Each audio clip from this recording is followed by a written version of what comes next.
my view waking up this morning.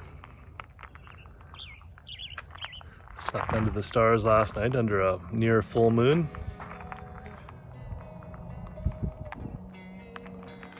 Lots of dew.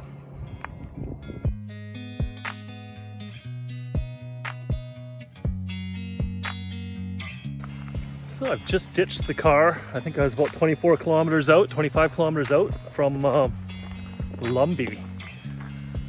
And I'm headed to a waterfall in a cave that's in a really weird spot. It just geologically doesn't look like it should be there. Nothing around it kind of jives with that. And I'm on an old logging road that's kind of partly overgrown. It certainly gets a lot worse pretty quick here. I got invited about, 6 or 7 years ago from Kingfisher Heli to go out in late December and shoot some promo shots from because the skiing was so good. And I flew over this waterfall, took a photo, and used that GPS to find it. And I think it took me 3 times to actually get to it because of, once I just took the wrong road. And the second time there's some crazy thunderstorm coming in. I'm by myself, so probably not a good move. And third time I got here and actually got to the falls. And yeah, just a really neat spot with some cool energy. And then I was back here 2 years ago with some friends who called it Cottonballs Falls because I don't know if it has a name. I don't even know where it flows from. There's not a lot of water around here, or it's kind of marshy anyway. It never seems to get too high, the flow in this falls. Yeah, now it's getting grown over. So, back we go. I'm literally crawling under some pesky logs. You can see it is pretty overgrown, this road. About as overgrown as a road could be. But I think I'm getting close to where I want to drop down into this canyon. I remember leaving 3 stacked rocks on the side. And one of the interesting things about the second time I tried to get here when the thunderstorm came was that I stood out on top of this rock bluff and I could see where the waterfall was across the valley. Couldn't actually see it. But then when I came back, there was a pleasant surprise for me underneath that bluff. Check this out.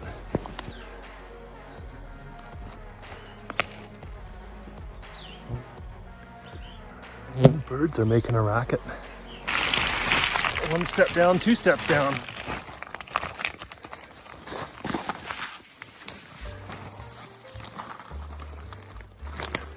Whoa! Under my bum. I should put my phone away. It's nice having that extra hand for balance. I got a couple of camera bags hanging off me too, which probably doesn't help. My big camera's in front of me, somewhat obscuring my vision. And my drone's on my back. But this just looks relatively soft.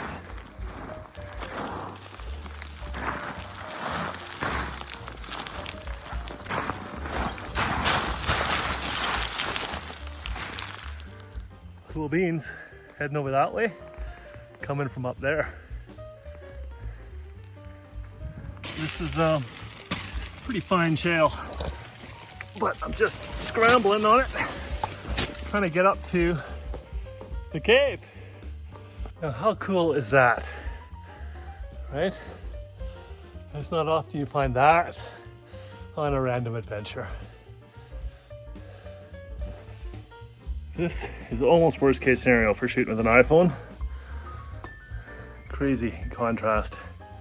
But on a super positive note, there's no mosquitoes in here. And I've been getting eaten, even with my deep baths.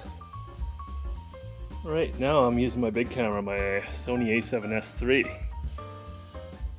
Slightly higher quality with a very fat lens. Fat. And the mosquitoes have found me now.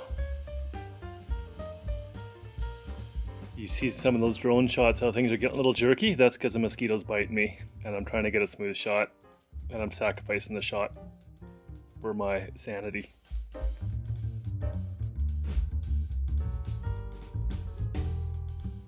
So this is Valley Bottom. I don't think I've ever seen water in this creek, which makes me think it's just a rain drainage. Right now we're within a week either side of peak runoff in the area. A lot of the other creeks in the mountain Forest Service roads are just ripping, yet nothing here. Makes me wonder if maybe Cottonball Falls is spring fed, because it doesn't seem to vary much at all. This moss is so soft, you can see the deer footprints in it. I'm just sinking in it. Because of that, I'm kind of trying to stay out of it, which is tough because it's all over the place. But I feel super destructive just coming in here, right? So limit my visits, make them count. This might be really boring to watch, but if I could do even a little bit of justice to how beautiful this is.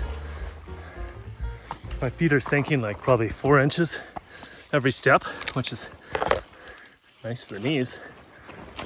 Just super soft ground cover, right?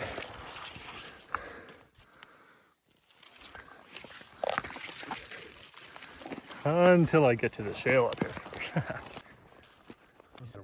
Oh, I can hear water. And that big hanging rock way up there, if you can see it, I believe is over top of Cottonballs Falls. Getting close. I just saw something blue on the ground and I thought it was litter and I was horrified. But it turned out just a sweet little feather. And there it is.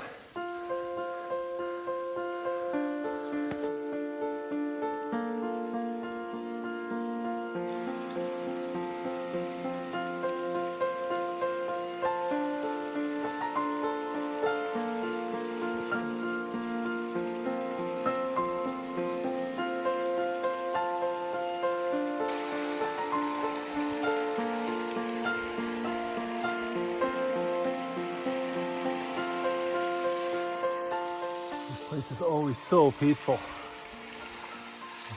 And I don't know why, but it's got some very cool energy. I've never seen the water flowing any more than it is now. But that's just enough to jump in and cool off. I was smart enough this time to bring some water shoes. Other times I've been here, it's been tiptoeing. So I don't exactly know how high this is, but I bet you that's 150 feet. It's interesting when you're underneath it, just the slightest bit of wind blows it around there. So you'll be in it and then not in it.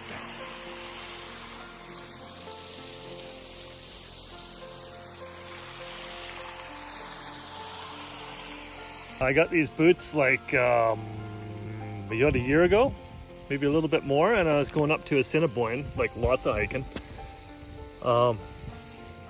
And I only had probably 5 or 6 hours in them to break them in. So knowing I was going to get blisters, I went to Mech, and Mech sold me these socks, the right sock, which is on the left foot. And it says on the packaging, guaranteed no blisters. And they're like double lined. There's the only seam is like right here, so it's sock inside sock. And they absolutely work. So, if you got blister problems, get guaranteed no blister socks, clean ones preferably. Well, I just ascended up a really steep shale slope. This is my usual route out of here. And I follow the cliff along, and there's some incredibly cool rock in here. I think, if I remember correctly, right around the corner here, it gets even cooler. Yes. Those ferns are growing from an overhang. Surely they could find a better place to grow. Big cliffs. This mossy little number dribbling. The first thing that crossed my mind here is that it's probably dribbling at the same rate a cow's nose would, which probably isn't true, but it's kind of funny. Well, I'm staying on this side of the valley higher than I ever have before, and I'm digging it, finding it quite attractive. Up we go, and then I guess I'll just bushwhack V-line for the car. Just walking with my phone above my head, following this honking big cliff.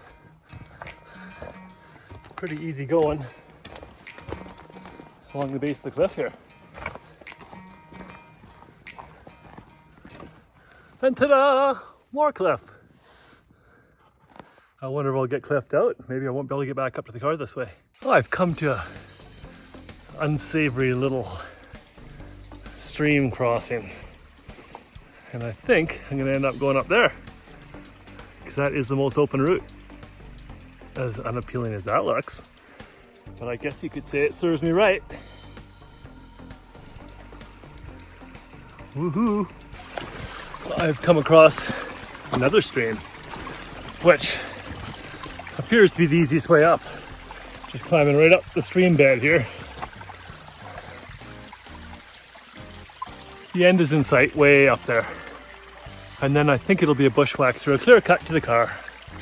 I found the source.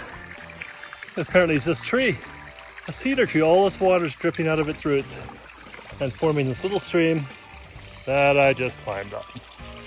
How odd. I better stick my finger in there, make sure it's not hot, because that would be a find. You're not gonna believe this, but it's getting messier. Look at that, hey? Good grief. What's it got to do? Can you see the skeeters? I bet they don't even like it in here. Log, log, it's better than bad, it's good. I'm on the home stretch. There is the clear cut I was aiming for. Well, I wasn't really aiming because I don't think I could have missed it, but yeah. Do my last little log walk. It's kind of scary because sometimes the bark comes off these. They're so slippery underneath. Well, that's it. That's Cottonballs Falls and unnamed cave. And I just came around the corner and look what I got here. Which is total luck, but it's good luck. Now, just gotta go and find a lake to jump in. Cool.